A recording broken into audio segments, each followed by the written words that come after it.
প্রিয় দর্শক, আসসালামু আলাইকুম। আশা করছি সবাই ভালো আছেন।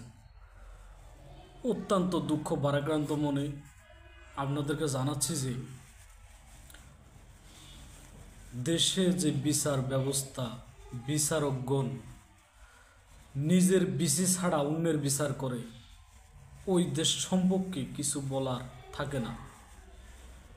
75% নারী, তার বিসিও আছে কিনা বলা যায় না। সেই একজন নারীকে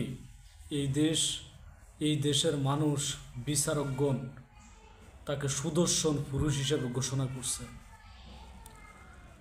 এই দেশে কি সুদর্শন পুরুষের এতই অভাব পড়ছে যে একজন মহিলাকে সুদর্শন পুরুষ হিসেবে ঘোষণা করা লাগবে? এই দেশে কি সুদর্শন পুরুষের এতই অভাব? চলচ্চিত্র জগতে, টেলিফিল্মে, ছোট পর্দা ইত্যাদিতে বর্তমানে কি নায়ক সুদর্শন পুরুষের কি এতই অভাব পড়ছে যার কারণে আমরা একটা মহিলাকে অ্যাওয়ার্ড প্রদান করতে ভুল করি নাই? ওই দেশে আমরা ভালো কিছু পাবো বলে আশা করি না।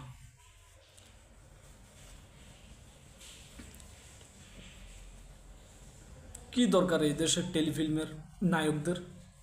কি দরকার এই দেশের চলচ্চিত্রের নায়কদের? এই দেশে কি এতই দুর্ভিক্ষ চলছে?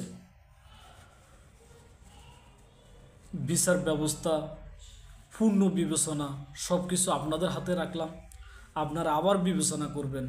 যাদের বিসি আছে ওই বিসিওয়ালা দেখে একজন সুদর্শন পুরুষ নির্বাচন করবেন। ধন্যবাদ সবাইকে। বিসি ছাড়া অ্যাডলব খানের কী দোষ দিব আমরা? তার তো কোনো দোষ নেই। দোষ তো হচ্ছে বিচারকগণের, যাদের বিসি নেই। যার বিসি নাই সে অন্যের বিসি চেক করার ক্ষমতা রাখে না। অ্যাডলব খান পুরস্কার পাইছে, তাতে দুঃখ নাই। দুঃখ হচ্ছে যারা নির্বাচন করছে তাকে, যারা তাকে চয়েস করছে তাদের নিয়ে দুঃখ, যে তারা কিভাবে বিবেচনা করলো, একটা মহিলা কিভাবে দেশের সুদর্শন পুরুষ হিসেবে বিবেচনা আসে।